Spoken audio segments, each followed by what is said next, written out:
What's going on, everybody? Welcome to the Let's Talk About It podcast, where we turn conversation into application. I am your host, Leon Reed Jones, and today I got two very special guests in the building, man. I got my guy, JG, and I got my guy, Denzel, man. How y'all feeling, fellas? I feel great, man. I feel you got the leather jersey on. I was like, hey, man. I had to do a little something for real, man. I seen y'all with the retros in, so I know y'all was gonna do what y'all needed to do. So I had to make sure the vibe was right. You feel me? So definitely glad to have y'all in, man. And before we get started with the podcast, I definitely want to thank y'all and give y'all flowers early, man. JG, he is the reason, or a big part of the reason why I'm able to be in the studio, man. He presented the opportunity to me at an event that Denzel invited me to. For those who don't know, Denzel was a mentor at Midnight Golf, a program for high school seniors in the city of Detroit at Marygrove College, if they're still doing it there.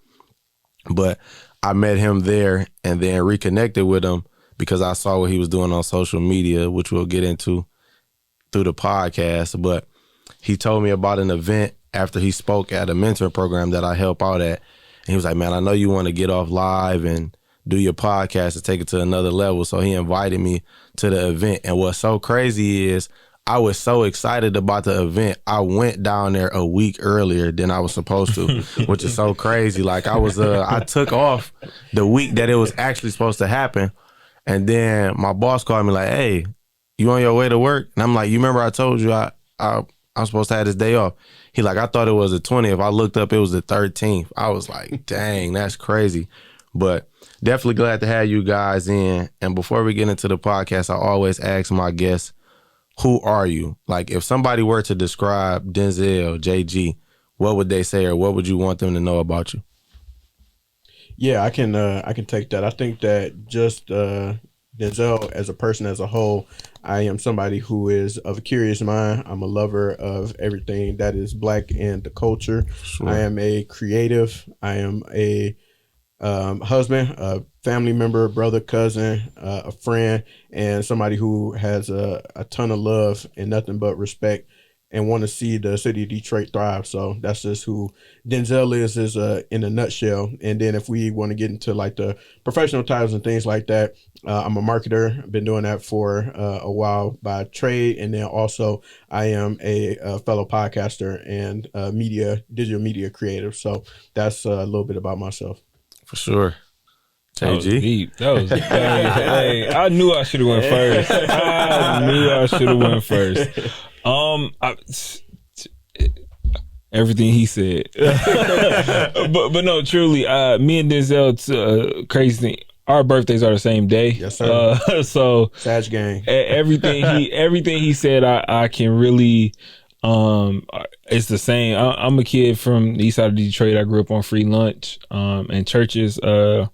Those sandwiches you get at the church in the summertime. Yeah, that was how I survived the summer. At first, when you said churches, I thought you were about to say churches chicken. No. I was about to say he was surviving on churches chicken.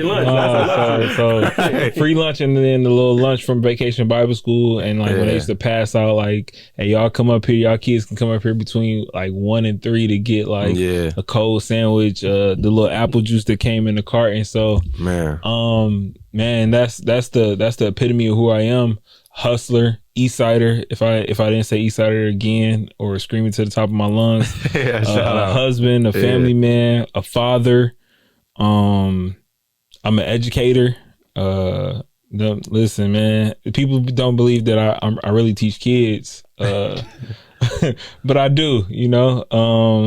I have. Probably will eventually someday again. I don't know if I want to get back into the classroom. How they say it now, I work for the district. But no, man, podcaster, innovator, entrepreneur, business owner. I think I innovated the culture of podcasting in the city. Sometimes I like to say it, depending on the time of day, I put a mic in front of the city. And our podcast has not stopped since. So that's me, JG.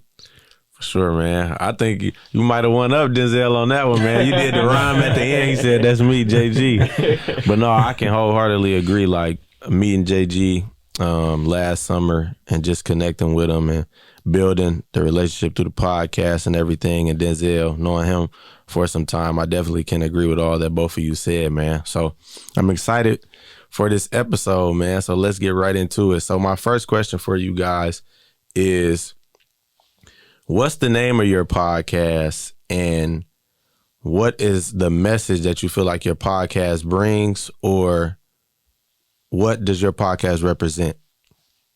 You put the mic in front of the city, so you gotta go first. That's deep. That's deep. So that's tough for me to always answer because I don't. I'm kind of like Jordan in the front office right now. Like I kind of hung, but I'm better. I'm better than Jordan in the front office.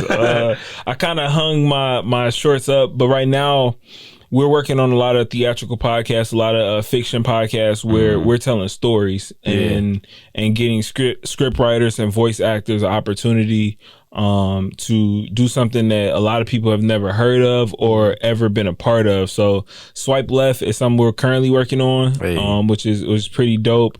But yeah, what I think the messaging is, I'm trying to employ writers. Like I'm trying to give people opportunity. I want to win an Emmy. Like I really think, especially in this fiction podcast game, if you can churn out enough, it's like Tubi almost. Like if I could churn out enough, then I know something is going to work, and it's a fun time. Like it's a fun time being able to match writers and directors with like y'all could be voice actors. You know what I'm saying? Like it's nothing that's stopping the city to do what I think we can do. So for sure, yeah, I love that.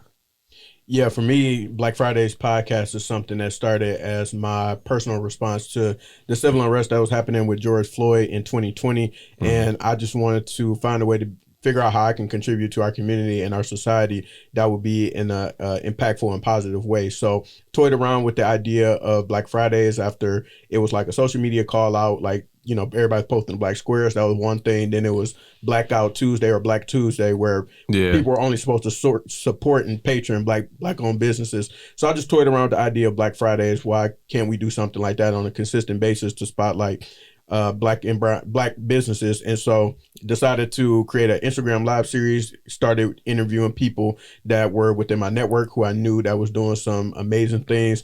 So JG, he hopped on there and during the Instagram live era, now I decided to migrate over to the podcasting platform so that I could service and tell more black business stories. In 2021 and then 22, that's when I started the video component to it. So just been trying to evolve and continue to develop it. But at the core of it, I'm trying to tell the stories behind these black-owned businesses, because at the end of the day, people do business with people and not businesses. So that's what I'm really trying to harp on. And the more that you can know about the story and the origin of a certain organization, institution, person, whatever, then you have more of an attachment to it. And then I think that drives more of action for you to be able to do business with those people. And I'm just really trying to foster community and get good people spotlight people who are making an impact in their community through their business, and then try to bring the community to them. For sure, man. I love it. And it's dope, man, just to hear that and the messages behind both of you guys' podcasts and the network and everything. It's a dope thing to see. But my story is I wouldn't say a little different, sort of, kind of. But it started back in, I want to say, my senior year in college. I'm saying it like I'm like 50 or something. And that was like a few years ago. But me and my friends at the time, we had a Snapchat group chat, and we were talking about something. And every time I tell this story, I never remember what we were talking about, but it was something crazy. And I was like, man, we should do a podcast. And it was like, facts. And I was like, y'all want to do it? Then we did it, and all of us are from Detroit. So we were going through different things. Like we put a poll up on Facebook, Instagram, and I was like, if we did a podcast, would y'all support?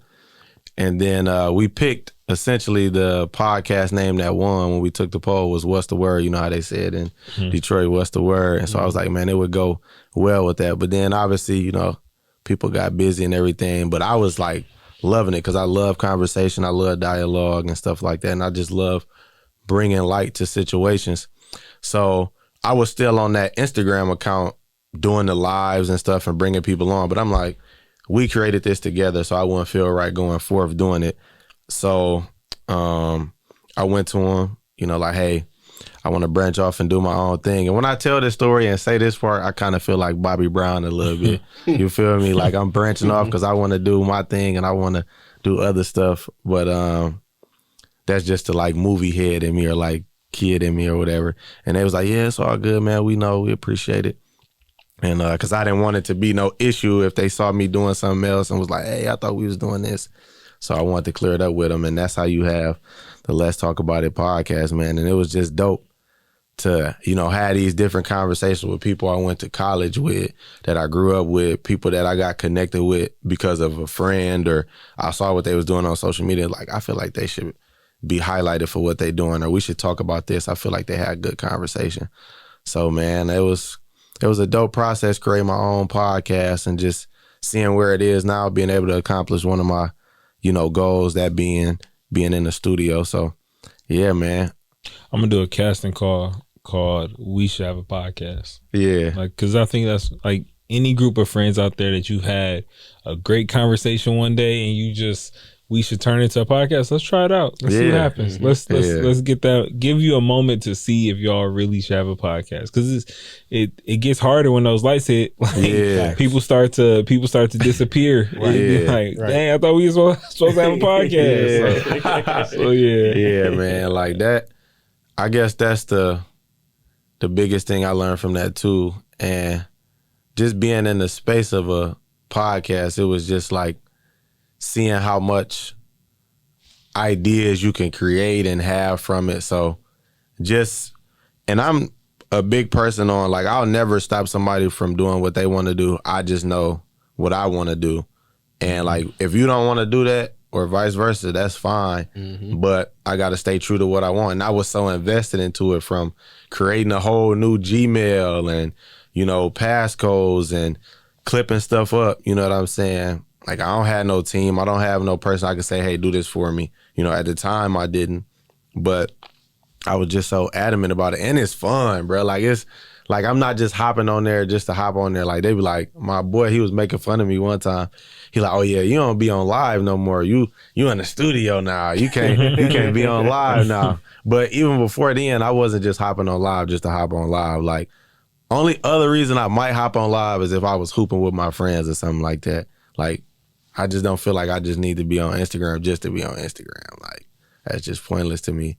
But like, seeing all of our stories and how our podcast came to be, how do y'all feel about the podcast era now? Because as we've seen throughout time, everything is like a wave. Like, it's still a wave now, but like last year and years prior, everybody was putting out mixtape, rapping, like, oh, check out my album, do this, that, and the fourth. And now you look up, you see a guy. Podcast. Yeah, now it's like, you see a guy like Michael Porter Jr., who's a basketball player on the Denver Nuggets. He has his own podcast. You look up, you see Tank, and he has his own musical podcast. And you look up, you see Cam Newton with a podcast. So how do y'all feel about the podcast era? And do y'all feel like everybody should have a platform? So this is something that I always go back and forth in my mind about, just in terms of how I feel about everybody having a podcast. So it's a podcast that I listen to. His name is David Shands. And his whole thing is that he feel like everybody should have a podcast for whatever reason. Right. I don't necessarily 100% agree with that. Yeah. I think that because I know what it takes, like you were talking about being on your own podcast and figuring out what that journey is, and it definitely can be lonely. And JG, you definitely know. So it's just like, that's something you really got to be invested in and really love the journey, in terms of trying to figure out and get this thing going, whatever your end goal is and whatever you're trying to do with it, in order to actually keep it going and sustainable. Because like you said, no shade to your friends at all, but just in terms of everybody's not going to be on the same page of wanting to do that, and a lot of people think they can just hop on the mic and then that's it. It's like, no, you need to make sure your audio right, make sure your video right. If you got that, you need to make sure you got location, you need to make sure your system's in order. If you haven't guessed, like, what does that look like? It's so many different components to it. So if you're not, I always tell people, if you're not invested from that standpoint, then don't even do it. And then also, if you have a podcast idea, then great, cool, go ahead and try it out. Do 5 episodes recording on your iPhone before you invest in all this equipment and studio time and all that type of stuff to see if you even got a good quality, decent show. And then if you got something, and test it out, let people look at it. If you got something, then, you know, run with it and go from there. But I think that in terms of that, you talked about the podcasting era, and I think that in terms of the era of people just hopping on podcasts and saying the things that's going to be clip worthy and all that type of stuff, I think that is going to die out. That's definitely a fad. That's like light up belts and the Melissa shoe, all that. Like it's like a fad to me. That's the way that I kind of view that. And I think that I love what JG said and what he's doing now in terms of the theatrical podcast. I feel like that is another tier that we are starting to evolve into as far as the podcast game go, or just like audio listening content. Audio books is now starting to, I think, see a resurgence through like podcasting platforms. And I think that you can do the like sit down, talk interviews, all those type of things, but if it's really going to be about what do you bring to the table that's going to be unique in the way that the content is digested, I think. And it's not just going to be I think the conversational ones, they're still going to have their places. And then like you brought up some of the sports ones like Michael Porter Jr., The Pivot, Cam Newton, all of those. I think those have those spaces because it's fans of those people who want to hear the stories that we didn't get a chance to hear while they were active and athletes and in a career. Now we can hear all the behind the scenes stuff. And like that's always going to have a home.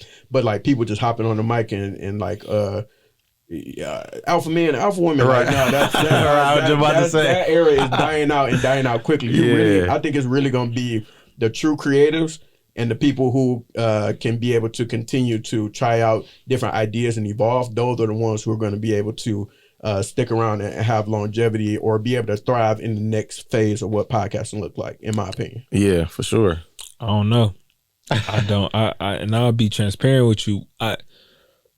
What do I think? I don't know what I think of this era. Like next year, I'll be 10 years in as far as podcasting. So it's like 9 years ago, this wasn't the landscape. There were no cameras. Like there were no cameras 9 years ago. Like you couldn't see the read in like on YouTube or like Brilliant Idiots. Like they kind of started that kind of wave of like bringing cameras in and things like that. But it changed. It changed the nature because people will say they have a podcast and only be streaming on YouTube. Right. And it's like you're not streaming on any podcast app. You're not on Apple Podcasts. You're not on Spotify. You're not on any of these podcast platforms. But you're calling this a podcast, which I respect it. Like you're in front of a mic. I understand it, but you're not like the content of this. The purpose of this was audio. Like it was for people to listen to you. Like I remember being back, like sitting at an office desk and like turning into my favorite, not having to worry about like,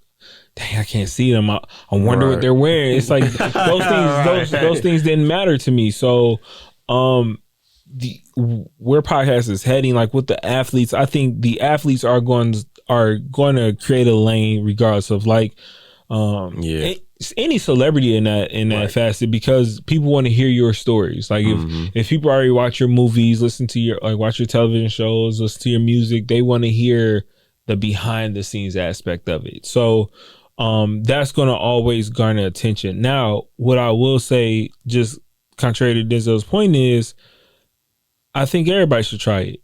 Like, but try it to the fullest extent. Like, do it scared. And not so much of pay for time, but find somebody out there to be like, hey, look, you might have some. Let's try it out. Like let's try it out. Right. Because sometimes and I tell people this all the time, that iPhone, like I know people that get stuck behind that iPhone where it's like, all right, I done recorded the 5 episodes Denzel told me, but I ain't letting nobody hear one. Right. And it's like, where do you go from there? Like where if you're sitting on this content, you've done what Denzel has said, and it's just like flash frame. It's like it's like once you get that one done, send to everybody you know. Exactly. Like one thing about me is I still hustle podcasts like they're mixtapes. So it's like when we drop an episode of Swipe Left, 9 times out of 10, everybody in my hey yo, here's a new episode, here's a new episode, here's a new episode. Yeah. I don't care who you are, my dentist, my pastor, like my babysit, like everybody's gonna get it. I don't care what the content is. It's because that's how I started in this. It's like when we started podcasting, people didn't know what this was. Like my mama called it my little radio show for the first 6 years. You know, she's like, how your little radio station going? so I think do it, like but like do it to the fullest extent. Like drop your first episode, like because that's what we did. Like our first episode, we didn't have mics. We had a camcorder with put a lens over it and recorded the audio. Like because now if this 2024, we would have let the camera go because we needed the footage too. But back in the day, you only wanted the audio, so that's what we did. But that first episode is still out there. I'm talking about 5 people talking about 4 different conversations. Right. So but that content, like to see your growth, it's like, oh, I remember that. Like we was out of pocket, but it was a good time. Yeah, man. I agree. And you kind of took me back a little bit from like the lives. And I always appreciate that time being on live in my room, having somebody and like meeting with them almost like a counselor at a school before we got on live. Like, when I found out that you could go live without an audience, I'm like, bet, I'm going to use that. It's just constant ideas that you learn from like podcasting. So then it got to a point where I would always write my questions down. But my cousin, she was like, you should probably send them to him too, like before y'all do the podcast so they can go over them. Cause you know, it would be times where I had people on there that'd be, or they wouldn't know how to handle the question. Cause like you ain't never been asked it like that, or you just been asked a 1-word question. So it's like just appreciating that time that I did have had on IG Live, whether it was with my friends at the time or me by myself, just meeting with them off camera, like, hey, this is what we gonna do. I'm gonna have you jump into the live and then we gonna go from there. And then just seeing how that was, cause like when we did the podcast when it was just my friends and I, it was like our first episode, we had a lot of people on there. Man, they was hyped because it was like girls they used to like already. So they was like, bro, we got to do this again. You see, she said this, or, you know, different stuff happened to where like people was giving us feedback, was in the comments. And it was times where I had to be the mediator for sure, because me, I'm the type of person, I just can't let anybody be on there because I don't know what y'all on the other end doing. Like you may have somebody on there, like they pulling up at the gas station, then I got to edit that, right? I don't got no mics like how we in front of now, so I can't edit that out and do stuff like that. But it was like, man, just being a part of that and seeing where it took me now. And then just going back to the point of, like, I'm more so with Denzel, because I'm not saying everybody shouldn't have a voice, but me, I more so question it, because it's like everybody got a podcast now. Because this girl I know, and I thought she was low-key throwing shade at me, and I almost cut into her. But like, when I saw it, I'm like, hold on. Because you know, like on Instagram where you could leave like notes in your DMs or something like that. And so I saw it. And then I was kind of thrown off because I'm like, we cool. So it's like, what did it say? Yeah, she said, let's get messy. Y'all are killing me with the podcast era. It's giving pygmy energy. And I was like, what? I don't think I had nothing to do with it. I did that. What they say? Hit dog gonna holler? Yeah, like I'm thinking like, hold on. Nothing to do with you. Yeah, I'm like, hold on, bro. It was the ones that be folding they like getting their fingers crossed that she was talking about. Like, she wasn't talking about you. I'm like, man, hold on. And then so I had hit her up a few days ago, just to, not about that though. I want to clear it up, but not about that. I'm like, yo, you been all right? And then checking her temperature. Hey, you good? Yeah, right. She like, yeah, I'm good. You know, just doing my thing or whatever. Because she does photography or whatever for like athletes. So, you know, that was cool or whatever. But I just brought that up because I'm like, I can see why she says that, because like everybody got a podcast now. But to the point, so this is the point, because in 2017, when not many black people had a podcast and they wanted to do it, but afraid, like, nah, I don't know how to do it. It's like it was almost like people were gatekeeping it. So it's just like, for me, like, I remember I was on a conference 2016. I was on a panel with Premium Pete from Loudspeaker Combat Jack Show, like OG podcaster. I'm and his advice to everybody was like, nah, don't do it. Like, if you don't have a story, if you don't have the right equipment, if you don't have, it was just all these reasons to not do it. And it's just like, and you just killed probably everybody in here's dream because they don't have the right equipment or the right idea or the right setup. It's like, nah, like, do it. Like, just take a shot. Now, I'll say everybody probably shouldn't keep podcasting, but I'll tell everybody out there to try it. Like, give it your best effort and see where you land. You feel me? Like, it's not so much of you. Because what does success look like in podcasting? Right. Like, what do you want? You want a Rock Nation brunch ticket? It's wide open. Yeah, it's wide open. Like, it's like, success is what you make it. Like, you celebrating success right now. This is a successful day for you because you like putting the season finale out. You know what I'm saying? It's like, so that's successful. Somebody could be like, creating one podcast episode would be successful for me. Yeah. So it's like, I want people to get that win, no matter how it looks to you. And I agree with that. I agree with that from the standpoint of, if you are interested, definitely try it out. I guess my biggest frustration is, like, I'm sick of all of the, like, aimless podcasting, messaging, and reckless things that people just be doing. Because now the game has changed. Because at that point in time, like you said, there wasn't any guide, direction, blueprint into podcasting, even how you can monetize if you want to go that route. But now, podcasting, essentially, overall, the way that I look at it is, it's a marketing platform of some sort. Either you are marketing the actual content that you are doing and putting out and trying to turn a profit on that, or monetize that, get attention to it, whatever it is, or you are trying to attract people's attention to something else. So a lot of the popular podcasters that I listen to, for example, I mentioned David Shands. He has the Social Proof podcast. He has a whole community that people pay for to be a part of, and he talks to them about entrepreneurship and business, podcasting. He has events and things like that. That podcast is a marketing platform for him, and he monetizes and gets ads and stuff on it like that. So he getting paid two ways from the same thing. So, like, I just want people to really have some type of direction or plan versus like just throwing out there. And come in here and freestyle. Come in here and figure it out. Like, because it's like, David Shands probably wasn't David Shands on episode 1. No, you know what I'm saying? Not and it's like.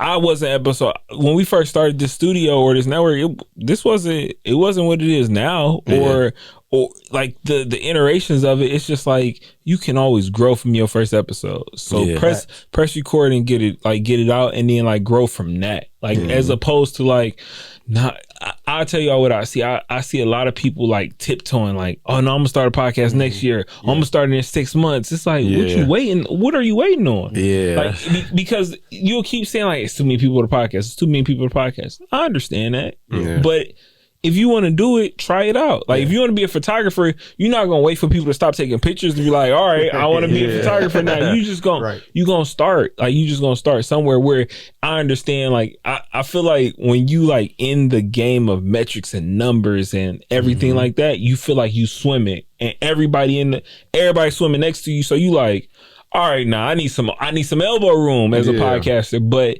it's like, nobody in your lane. Like, you in your lane. So, but I get the oversaturation and y'all feel like y'all being boxed in with every other podcaster. It's like, I'm gonna tell you, after year 6 or 7, episode 200, it don't even matter no more. It's like, because your fan base is your fan base, and they only gonna grow. Like, one way or another, get out your system. Whether you do one episode or you do 100 episodes, get it out. I think that is important. I will agree with that, because majority of podcasters, there's a stat out there, but majority of podcasts don't make it past 30 episodes. So if you made it past 30, you won. Like, in terms of like, we just talking doing something consistent, longevity, whatever the case may be, you make it past that 30 episode threshold, you won. Like, you could be deemed successful if that's your measurement of success or some pillar of success for you. So get out your system. However you do my individual part, we put out just about 2. I think we ended at about 250. So it's like, all right, like where it's like, you get to that. There's no trophies in this for like. There's trophies. There's things you can't. Yeah, there's things you can win. But when I look at like local podcasts, like you mostly do it for yourself, your community, and your fan base. Like, yeah, you can get to. Like, we got a show that's 60,000 followers on Instagram. Like, they have the numbers, the metrics, but it's like that's cool. Like, you get paid, like you get compensated. Like, these are all the things you want. It's to get paid for your podcast, like come in and do it. But at the end of the day, do it for yourself. Like, it's like, or Lil Saint. Whichever go first. Let's get it for Lil Saint. But no, man, I agree. And that, I feel like for me, I'm again agreeing with Denzel, like the frustration, and even not to harp on the first podcast, because I don't want to make it seem like, you know, I'm on my Ice Cube wave going in the studio dissing them or something like that. But like just seeing, and I'm the type of person, like once I see what you on, it's okay. Like I don't hold no malice towards you. But my biggest thing with anything is like commitment, and you kind of see who's committed and who's not. And that's the biggest thing for me. Like a lot of people, just like with anything, like with YouTube, they see a guy like Kai Cenat or DC Young Fly and see how they got popping by just doing funny stuff. And it's like, oh, I'm going to do that. But it's like, bro, you're not funny. Like, or like, you don't know that he didn't just get popping because somebody posted his video on Vine. Like he had constant videos that he had to do. Like you said about David Shan. David Shan didn't become David Shan after the first episode. It was time, energy, effort, and going back to the drawing board. So I think that's something that not necessarily frustrates me, but I feel like a lot of people are really not committed to it. It's not that you gotta be like work at like a 9 to 5, because if I'm doing this like this, like I do this for free. Like of course my goal is to, you know, be in a space where I can get signed or come up with my own label and stuff like that. But my biggest thing is now when we talk about lanes, the trash talker, the alpha male, that's a lane. You look at the sports. So it's like we can't really say, oh, this podcast is just fooling around, because you got some podcasts that pull up and they smoke and they shoot the stuff. You know what I'm saying? That's like podcast. So it's like to your point of like doing it like this. This network wasn't started with just me. Like right. I started this network with my podcast co-host. Like it was like, hey guys, we getting a little too big for our britches. We had tons of sponsorships. Like I'm talking about, we was sitting on cases of energy drinks and product from different companies, and I'm looking like, all right, it's time to start it now. All right, cool, let's do it. But when you go back, all the sponsorships, I did that. When we wrote the show, I wrote the shows. When we posted the show, I posted the shows. When we wrote like all of these things I was doing, so it was just like,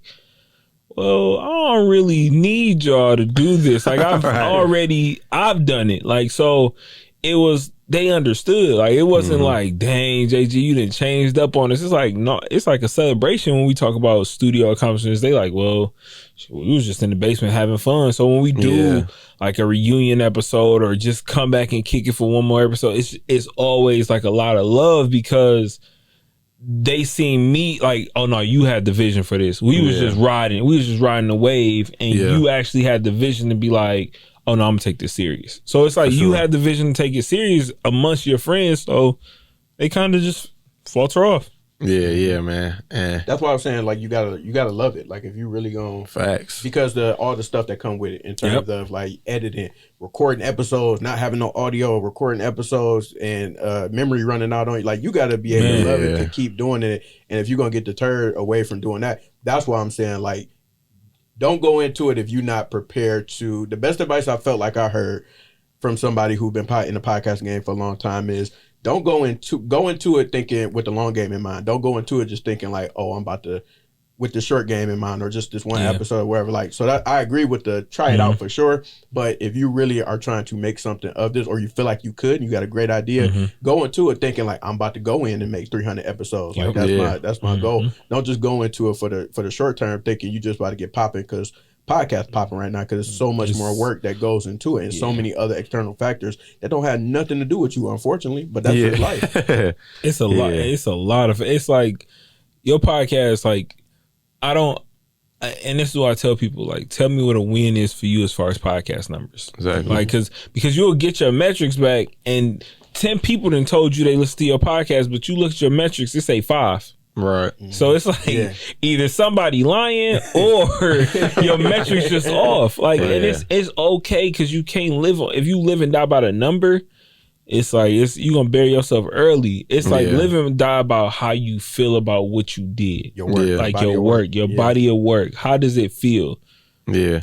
And I just think that's my biggest thing going into it, because it was times where we had 12 people on live, then there was other times I had 5 people on there, but I was so committed to it and I knew the message behind it. I wanted people to feel like, because it was people that would be like, oh, I'm nervous, people gonna see me, or even when I got in the studio, like, oh, they gonna be recording, and then after the show was over, it was like I felt like I was in my living room, or like it was good, I'd do this again, you know what I'm saying? Like when I brought my cousins up here, they was like, it felt like we was in a group chat again, you know what I'm saying?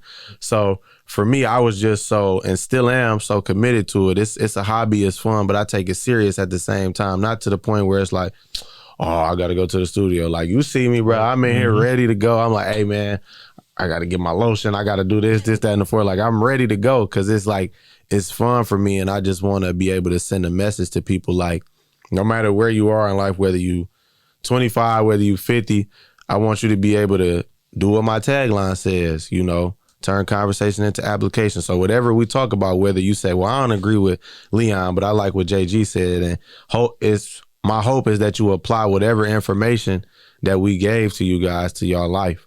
So I agree, man. And so, like, just thinking about that and hearing our different viewpoints on that, what do you feel like it takes, or what are some things that make a good podcast?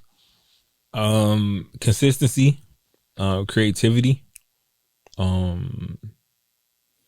collaboration, like being able to notice when you've taken something as far as you can take it. Like it's times where I've had to do that. Like, all right, I don't think I may not have the best wisdom for this show or this person. Let me find somebody who's in the game that I know that I can be like, hey, tap in with them and let's figure something out. Yeah. I said consistency, creativity, collaboration, and then just staying like at it. So it's like the new thing in podcasting is, it's not really new. It's probably about 2 years old. Seasons. Like, podcasting gets exhausting and burnout is real. Like, so making sure, and content is the other C, but making sure you're consistent to where if you are doing seasons, your seasons line up. Like, your season can't be, all right, I'm gonna go April to June, then I'm gonna stop, then come back in July, then do July to August, then I'm gonna stop, take another season. It's like, bro, you didn't have 10 seasons in 1 year. Like, it's like, if you just need a break, just articulate that. Like, it's so, but it's like articulated to like the people that's listening. Like, we just had to take a break with Swipe Left because our writing, we were too far ahead on putting episodes out for the writing. So we had to catch the writing up to be able to put it out. But it's like, the way you do it is like, you give people like, all right, give them something to look forward to. Like, show them like, hey, I'm going to release some special clips that you may have not have seen this week. Like, be consistent in it. And then like that last C is the content piece. Like, content is king nowadays. And whether it's online content or email, like email people your show, like, hey, do a newsletter, like there's so many different forms of content and delivering content to people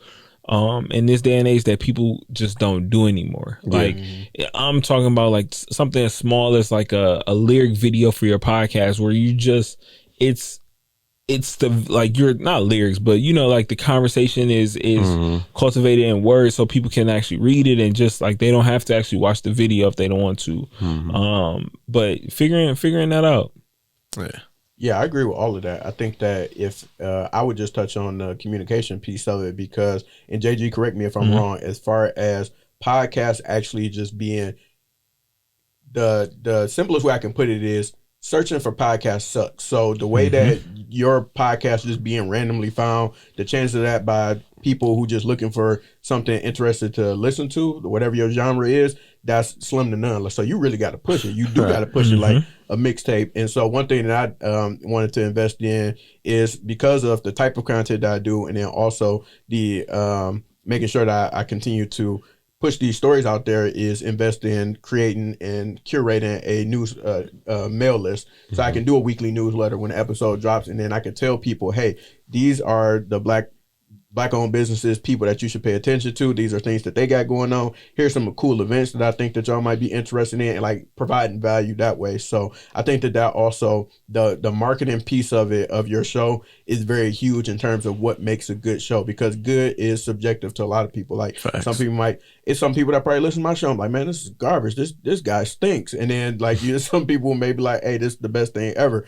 Very subjective, but you got to do your due diligence in making sure that you get the people who you feel like would be most interested or who are interested in your type of content and put it in front of them in different ways. And that might be newsletter, that would be social media, that would be a website, that would be what's some other ways you might be able to do that in person. So if you get a chance to network, do it with text blast. Text blast, which I haven't. I used to do those back in the day when I threw parties and events. But come on, I got to get back to it. I ain't got the energy for it now. People got families and stuff. Yeah, like, podcasts be different though. It's like because it'd be like, hey, good morning, I got a new episode for. It's like one of those. It's like, but then you got to keep the conversation going too. It's right. Right. Yeah, you can't. Yeah, I ain't that type of person. I'm actually gonna talk to you. That's what I'm saying. So it's like I mean, when these episodes drop, I'll be in 30,000 conversations that day. It's like, all right. Yeah, I would say consistency. That's the biggest thing that I hear from my friends. Like, bro, you so consistent. You drop a picture every time you film an episode, or you always putting stuff out. Like, man, nah, because I want y'all to know how much work I'm putting in, and I'm committed to it. Like, when nobody else show up, when, if it's just 6 likes I get, I'm not worried about the metrics. Like, yeah, you want to grow in that, and I'm finding ways to do that. But I'm enjoying the journey, and that's not the biggest message to me. Like, the message is more important to me than the metrics. Like, I want y'all to get something from what I'm saying. And, of course, I'm a silly dude. Some of y'all probably can't tell because every time you may tune in, we talking about some, serious stuff. But I just want people to find the message behind what I'm saying. So I would say consistency, and make sure you want to do it. Like my boy, he got a podcast out now. Shout out to my boy Noah, where he talks about different things in the Bible and like keeping your body fit and stuff like that. And he hit me up, and we like had a long text message thread of him asking me different questions, like about like, how'd you get your podcast started? Like, what do you think I should do? And I was like, just make sure you want to do it. Like, don't pick it up because you saw, like, and we gain inspiration from everywhere. Like for me, my inspiration was watching Steven Jackson and Matt Barnes, 2 dudes that's not Hall of Famers per se, but they some guys. They're not Hall of Famers at all. Yeah, not even touching the Hall of Fame list. Yeah, but y'all amazing what y'all do. Yeah, but that's the thing though. That's the thing. Like they found a lane that essentially they took what they grew up on and put it in another lane in a way where it's relevant to the guys who maybe didn't make it to the league, or, respect them. Those are the OGs of the league. And then you see now, or even before them, you got the Knuckleheads podcast with Quentin Richardson and Darius Miles, 2 guys. Again, if you watch basketball, you know who they are, but like they not no Hall of Famers, but they got some good stories about when they were in front of a guy like Pat Riley, or they heard Jerry West stories and stuff like that. So I guess that was the biggest thing. I like Jeff T podcast. Yeah, that's another one. Like I think it's called 520 or something like that. 520. Yeah, so it's like all these different avenues. I learned from the pivot or from all the smoke, but I took what I wanted to talk about and just put it in the podcast. Like nobody wakes up and is like, oh, I'm the first originator of this. Like you gain inspiration from all different ways of life and different things that you like gravitate towards. So for me, I would just say be consistent and make sure you really want to do this. Like if you want to just go on there and talk about relationships, that's cool. But make sure, like, one, you knowledgeable. You always, if you got more than one guest, like you got co-hosts, make sure you got somebody that's a silly person, a knowledgeable person, because you look at the dynamic of Shaq, Kenny, Ernie, and Chuck. Like they're not a podcast per se, but they would thrive well in the podcast world because they have different personalities. Ernie is like laid back, cool, chill. Shaq is super funny. 30 minutes into it, like yeah, you feel me? So it's like one of those things. But to your point, I think that's one of those where kind of fitting your niche of podcasting is finding your right group, or like having somebody cultivate that group, because we had somebody, shout out to my guy Mark, he used to work at JLB. When we started, he cultivated us where it's like, all right, your job is to run quarterback. Yeah. You hit the punchlines. Like, you do this, you give the facts. And it was just like you having a coach almost to kind of coach y'all up, because put people in position to win. Yep. And so my last question before we get into the game is, what is a piece of advice that you would give an up and coming podcaster or creative? I would probably say I'm big on just understanding what it is that we talked about it, what it is that you want to get out of it. And so, because there's different lanes to be able to attack this, and like JG said, what does success look like? So really sitting down and understanding, okay, like having the thought process of, I would like people to feel this way when they interact with my show, my content, whatever the case may be. Just having that thought process, at least to start, to give you some guidance and some direction, and then understanding flirting with the idea of what does success look like.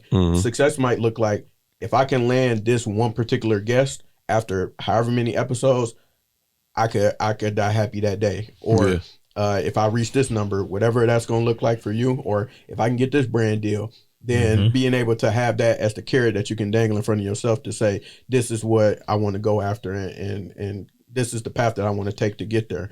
So that's kind of my piece of advice that I'll give to a podcaster. Sit down, think about, how do you want people to feel when they interact and engage with your content, and then also, what's the thing that's going to make it all worthwhile for you at the end of the day, because then that's what's going to help you push through when you have them days you don't feel the best, or you don't want to do it, guest canceling on you, co-host fire you, like you never know. So that's what I would say.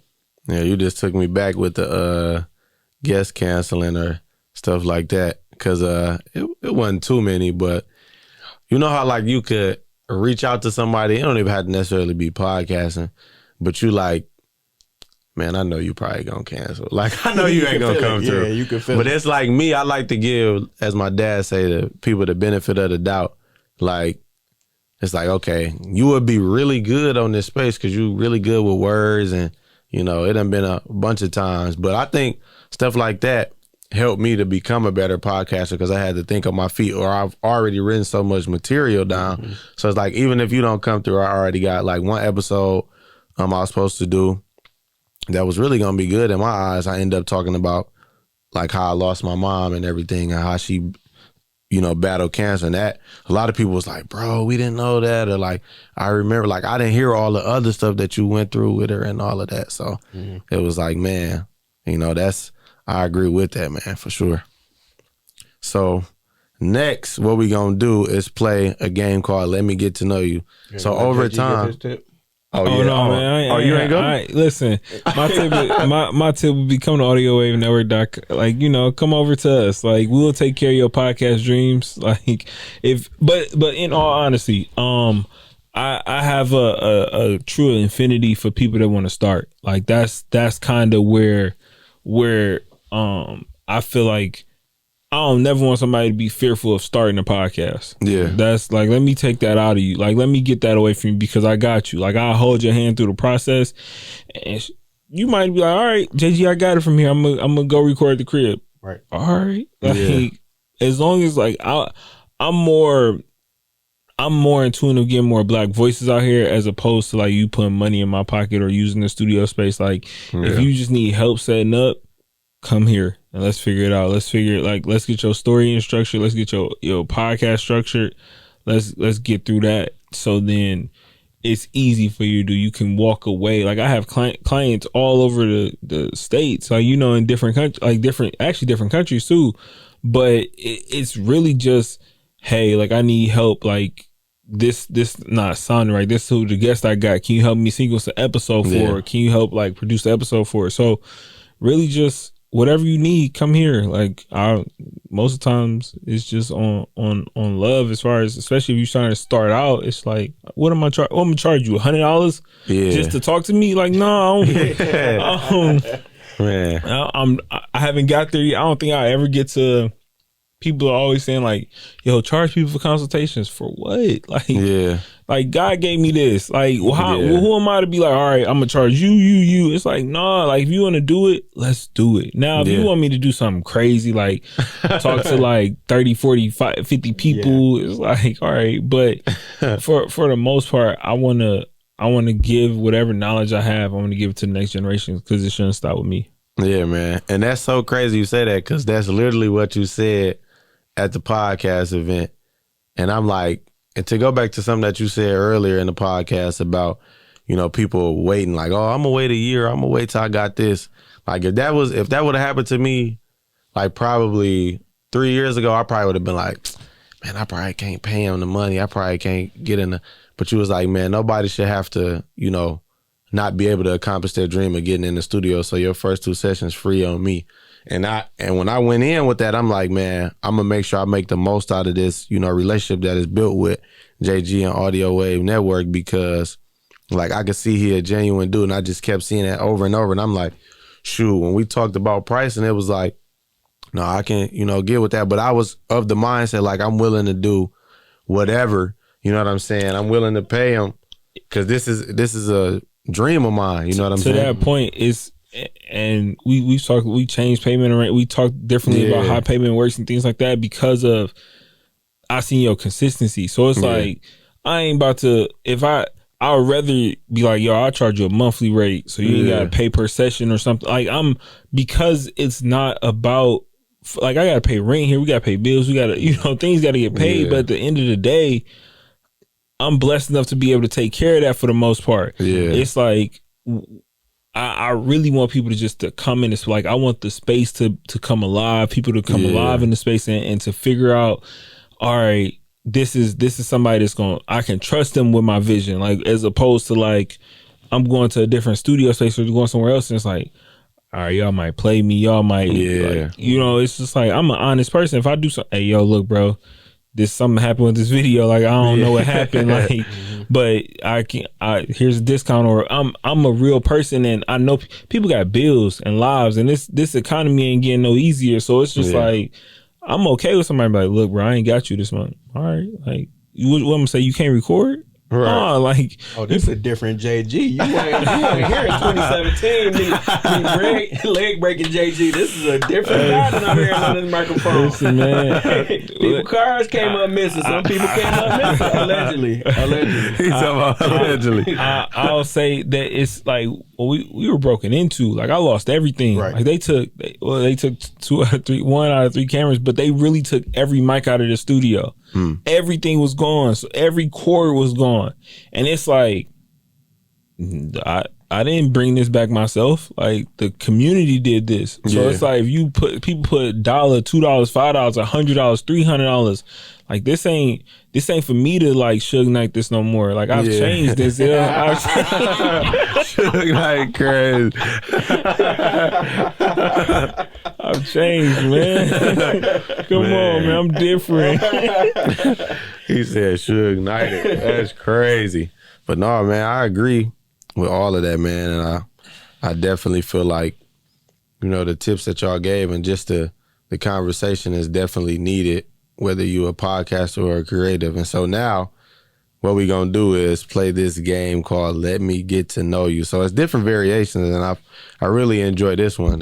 Y'all are probably the 3rd podcast guests that have, you know, done this.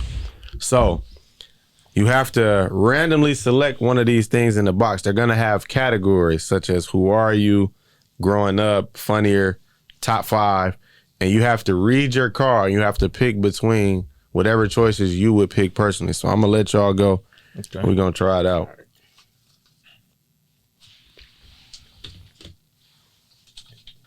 And then I just read what the the category and then what it says on the other side of it. All right, growing up, Dragon Ball Z, Budokai, Halo, Grand Theft Auto. Now, you talking to a video game professional. Okay, talk here. So I had all of these growing up.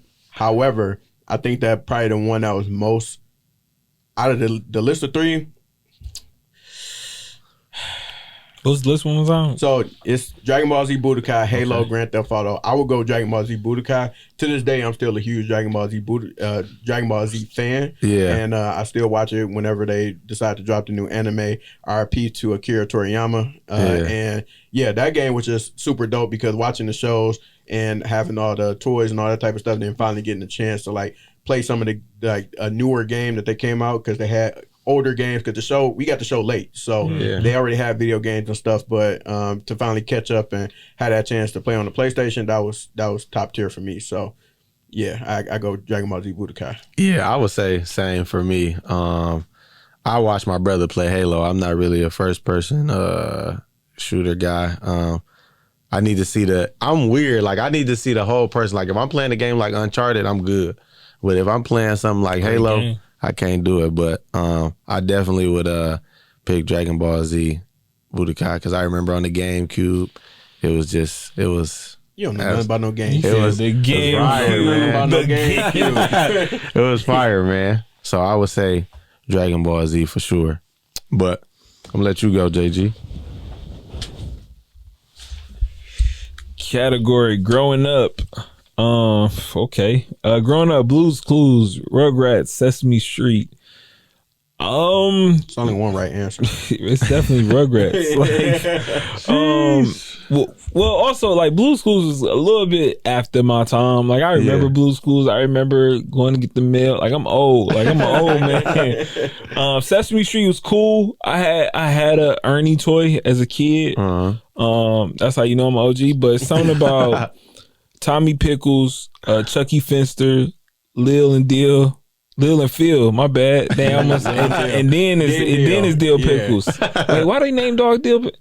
Never mind. Dill Pickles is a wild name. Yeah, that's kind of crazy. But that's like the epitome of like my childhood. Nickelodeon, like Hey Arnold, Cat Dog. That's like Rocko's Modern Life. Like that's where we was there. All that, Kenan and Kel, Legends of the Hidden Temple. Hey, come on now. He took him back a little. He was like, dang. I almost shed a single tear. We owe and those things are recess, like super nostalgic. Doug funny, like come on, man. Like you talking about cartoons at a peak. Yeah, like for sure. Kids nowadays, cartoons is watered down. They got too much. You could watch every cartoon ever. Like what? I used to have to wait for this. Like I used to have to wait for Hey Arnold. Like come on, sure. Yeah, I would say Blue's Clues for sure. That's crazy. I definitely would. That was his time. Yeah. And that was perfect for where he was in like that point in time. I walked around with the notebook, you feel me? The handy dandy notebook, you feel me? And I thought I was, you feel me? I was that guy. But yeah, I loved all of them. But my handy dandy notebook was at Summer Jams with me. Hey, that's how old I am. By the time the handy dandy notebook, I was at Summer Jams at Hart Plaza or Joe Dumars. Man, come on now. Man, I'm gonna pick one. I'm showing my age. Man, what? He said it was at I'm gonna get up. I'm gonna get up like here we go. It's only right we do this one. So it says, Detroit, what is the best Coney Island? This is. Oh man. Hey, can I go on? I want y'all to stop eating Coney Island. We have to as a community. It's not good for us. It's like I know how good Coney Island tastes late, but Coney Island breakfast will forever have a place in my heart. Now, I have two answers. The politically correct answer is going to be D1 because I went to DSA, so it's like it's right there. It was a staple for us coming up in high school. Yeah. My answer is Eastside, Coney Time, 7 and Hayes. If you know, you know. Red Zone 48205. I probably had to go L Georges because I'm from the West Side, so I go L Georges. They pretty consistent. Can't really miss with that one. However, I will give credit to the East Side. Y'all got some fire Coney Islands. Like you can slip and fall into a Coney on the East Side and get a fire meal. So I'll give it to y'all. Y'all got some fire Coneys for sure. Man, I would say because I grew up around Coney Islands and stuff, but I would say the one I go to consistently, y'all might be like, what? National Coney Island. That's crazy, man. Hey, remember we was talking about people that shouldn't podcast?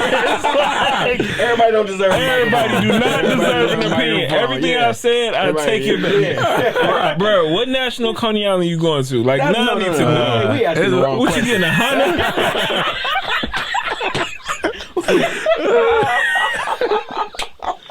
Man, give me a original Honda. So here's the thing.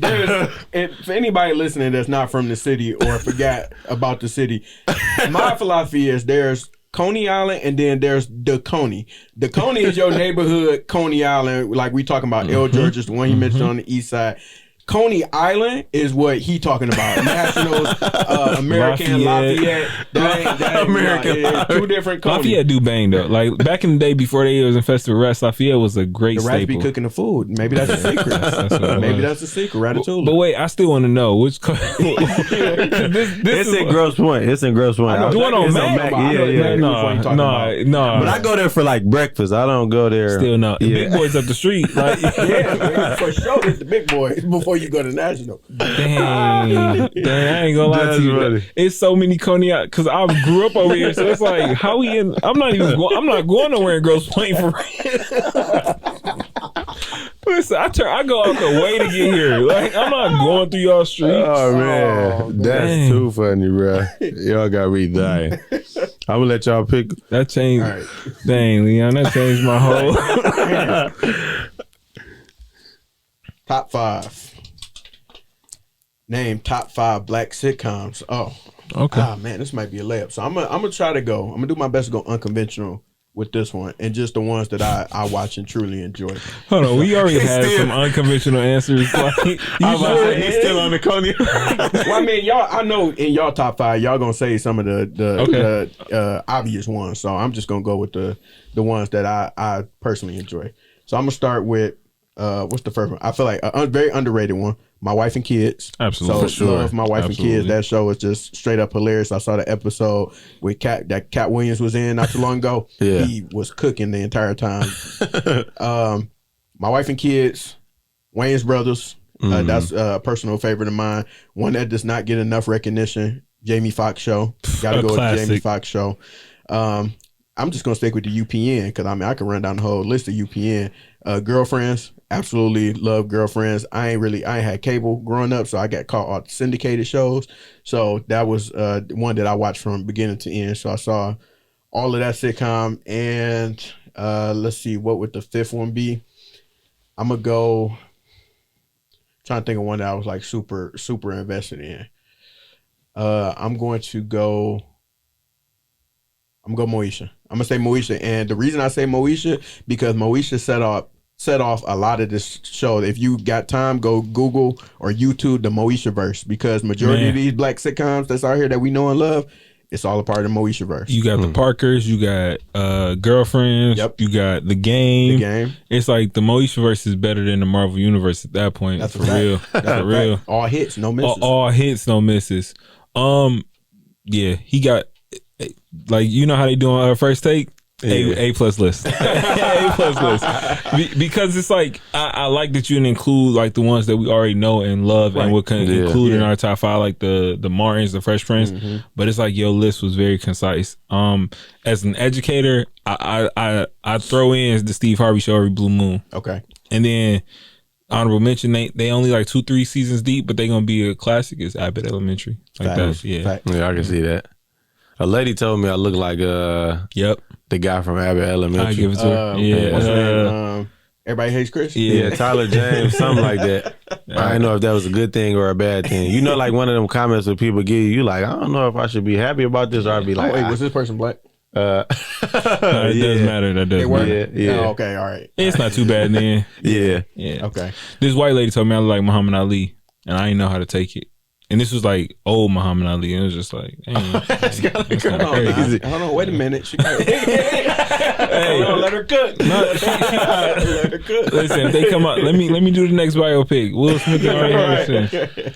I would say top 5 for me. A Different World. I would put My Wife and Kids in there. Girlfriends. I feel like William made that show. He was like super funny to me. Now that's who you look like. That's I don't know how to take it. Yeah, no. It's like you look like like you give me like that, but they all look the same. Like I can see that. I can see that. That's not a bad thing though. Y'all like the same complexion. But yeah, I can see that. I would say, yeah, A Different World, My Wife and Kids, Girlfriends, man, I would put Wayne's Brothers up there.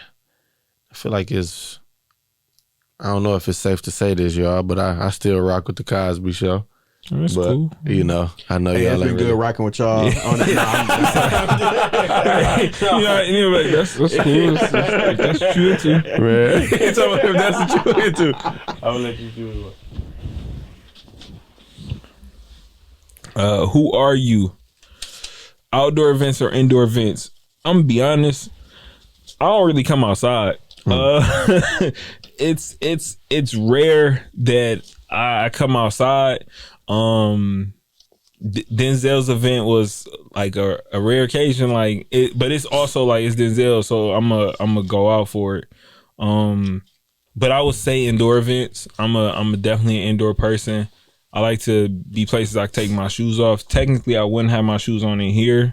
I just couldn't find my slippers in the back, but I like to get comfortable. Like I wear jogging pants in most situations, so it's like I ain't really. I'm an indoor person for sure. Yeah. Unless we on a resort. Nah. Outside. Yeah. Hey, we outside all night. I sleep outside on the resort. Yeah. I actually have. Man, that was a light flex. Yeah, a little light flex. No, it wasn't. I dozed off. I woke up. It was night. Like, I was at the beach. Like this old age, yo. Drink your Metamucil. Metamucil, get your all that magnesium. I would say that I am probably definitely more so indoor event because I'm somebody that grew up family through kickbacks and stuff. Pull up to the house and let's kick it, play cards, do whatever, just hang out, and that's what I prefer. I prefer those type of styles of events. Don't necessarily care for outdoor because usually the elements get to me, even if it is nice. Like in the summertime, be burning up. If it's cold outside, you gotta be bundled up. So it's just like the elements getting away from me. So I'll prefer to be like indoors in a controlled situation. So yeah, that's my personal preference. If it's summertime, I don't have no problem being outside.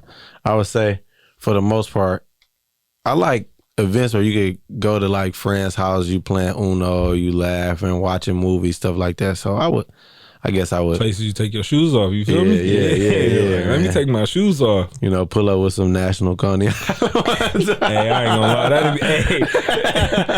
lie.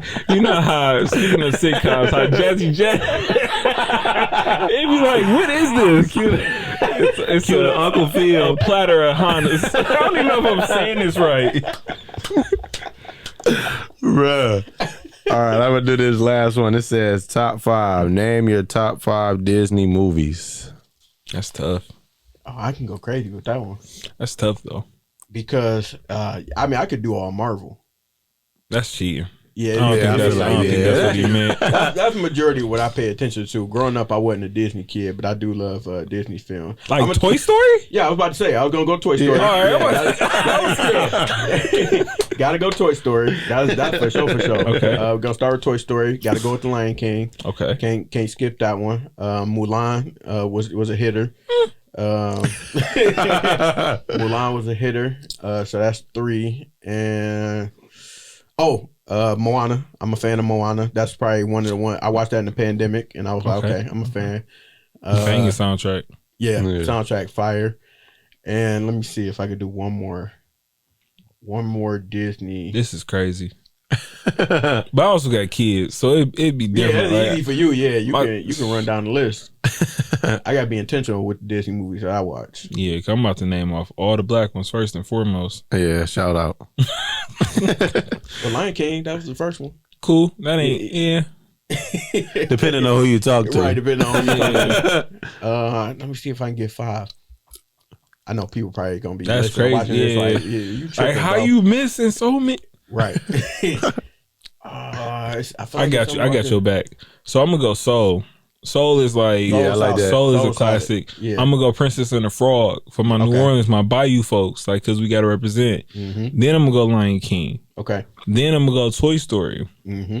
And for 5, I'm gonna go Inside Out because it teaches young people, like kids, how to deal with their emotions and like learn that like it's okay to be sad, it's okay to be angry, it's okay to be like all of these emotions are fine. So that's my 5. I figured out my 5th one, The Incredibles. Can't forget Where's My Super Suit. Yeah, shout out Samuel L. Jackson. I would go Lion King, Toy Story. Wow, I'm stuck on this third one. I would go Aristocats. How old are you? He said a different world. I'm like, you wasn't even born then.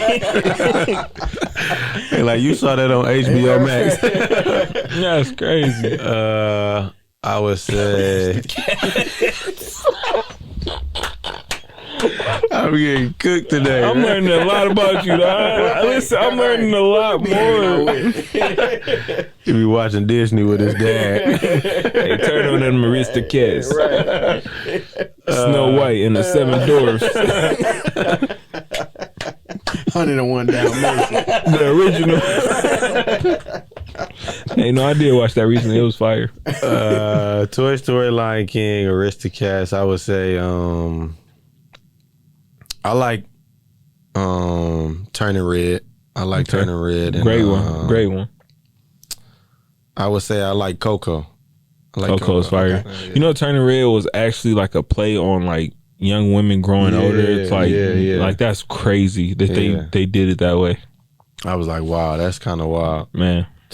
But again, man, I want to say thank y'all for coming to the podcast, man. Gracing the podcast with y'all presence. And I always, again, like to give flowers. So thank y'all for the game y'all give me. JG, allowing me to be in the studio. Denzel, allowing me to have that opportunity. And what I always like to do is let my guests, you know, showcase or shoot a quick commercial break about things that they have coming up, you know, things that they're involved in that they can look out for from either one of you guys.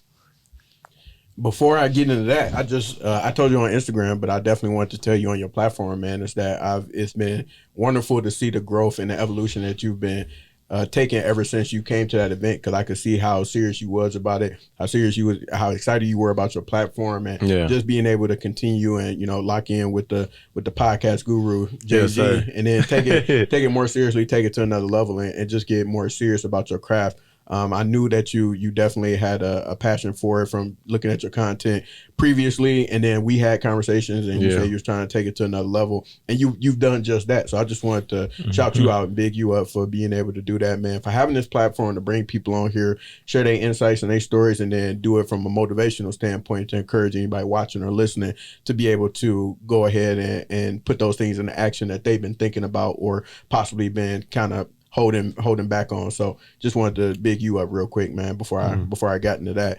Appreciate you. For sure. And as far as Black Fridays, on the horizon, looking forward to doing a couple of things. I would love to be able to have a meetup or an event to be able to teach people podcasting. So I would say be on the lookout for that in the future. Also, just make sure that you tap in with the platform. You can find me at Black Fridays. Don't forget the S in Fridays.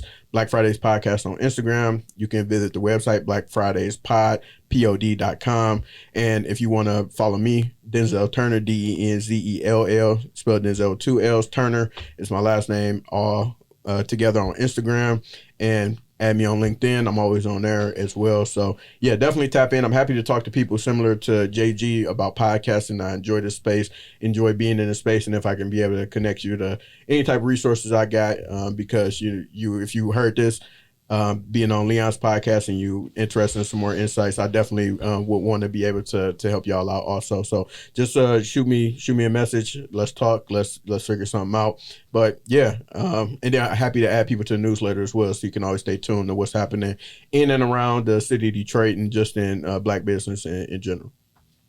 Man, shout out to y'all. Y'all have, when they say is podcasting losing its touch or is it dead, y'all are very much two people that are keeping it alive and keeping it off the alpha males and $200 dates. So it's appreciated. It's good to see. It's welcoming. I know it gets like tiring or that burnout can feel real. Like when you producing content, especially when you're doing it alone, but stay at it. Stay grounded. As far as advertising, man, just audiowavenetwork.com. Like I'm here for the people. If you need me, holla at me. Everybody loves JG for sure because they do. I think for the most part, I don't think I got no enemies out there. I mean, you're a Sag, bro. Like I could. Everybody loves a Sag. Like it's impossible to not love a Sagittarius. It's definitely impossible. Yeah.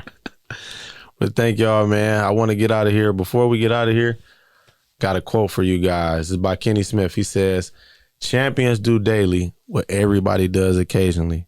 Thank y'all for tuning in for season 5 of the Let's Talk About It podcast. We'll see y'all soon. Same time, same place.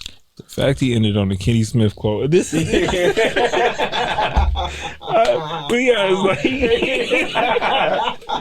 like he's gonna dash the Coney Island. It was a fire quote. It was a fire. He's like Kenny Smith. Yeah, I came from Kenny. Man, that's too funny. You're gonna have me dying, bro. Oh man, you are hilarious. Oh. KG gonna pick me up. That's why I shouldn't know these chords.